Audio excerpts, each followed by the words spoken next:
So the INI CET exam November 2024 has been announced. As expected, the date is 10th November, which is a Sunday, and I have jotted down the most important points for all of you for registration and filling the form. So first thing, there are 23 INIs, that is Institutes of National Importance, out of which there are 19 AIIMS and 5 other colleges like JIPMER, PGI Chandigarh, NIMHANS Bangalore and SCTI MST Trivandrum. Okay, 4 other colleges, and out of these MDS seats are available in the various AIIMS, JIPMER and PGI Chandigarh only. Now coming to the registration, it has started on 5th September and you will get a 1 month window, that is till 5th October you can do your registration. But I would really recommend to not wait for the last days. The earlier you fill the form, the earlier you get to choose the city of your choice. So fill the forms as early as possible. If you are doing it for the first time, you will have to do a full basic registration.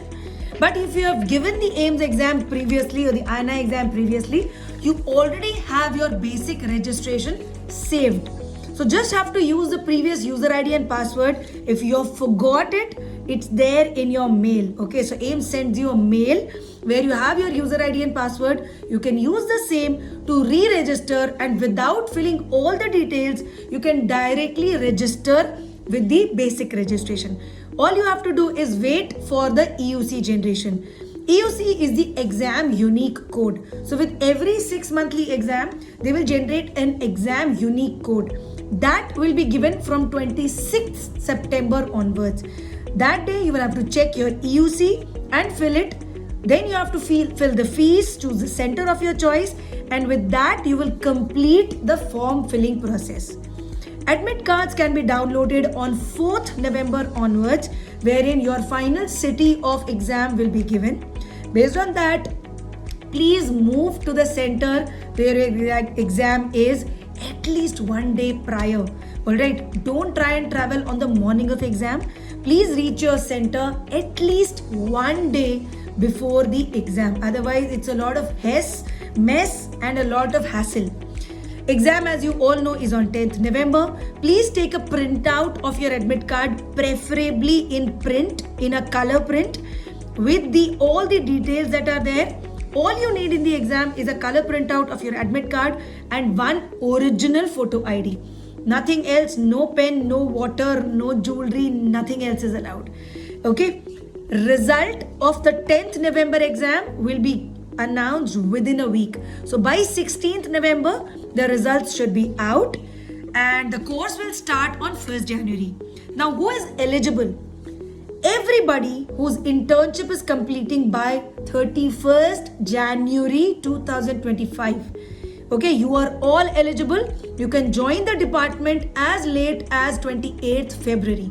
So that's the last day of joining. So even if your internship is completing on 31st Jan, you are eligible for the exam. So please fill the forms, all the interns whose internship is completing by 31st Jan 2025 on or before this date. The minimum marks that you should have in your BDS, that is, you have to take the first year marks, second year marks, third year marks and final year marks and add it and make a sum.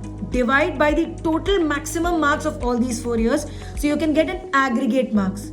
Your aggregate should be at least 55% if you are a general category student or 50% if you are SC ST. Unless you have these marks, you are not eligible to sit in the INI exam.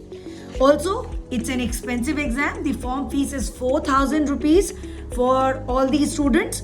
For SC, ST and EWS, it is 3,200 rupees. Only for people with benchmark disabilities, it is free of cost. Okay, so please take this exam seriously. It's an expensive form. Okay, now talking about the exam pattern, it's going to be as usual. 3 hours exam, 200 questions. The full paper will be divided into 4 sections, 45-minute sections, 50 questions each. If you answer a question correctly, you will have a +1 score. If you answer a question wrong, you will have a -1/3 score. If you leave a question or keep the question for review, your score will be 0. Okay, this is one difference between NEET and INI. In NEET, marks are given for reviewed question. in INI, marks are not awarded for questions that are kept for review. Alright, so you can take a little liberty and leave the questions which you have kept for review. Okay, if you're sure about it, please make them final. So these are all the details which you need to know for the upcoming INI CET November exam. All the best to all of you.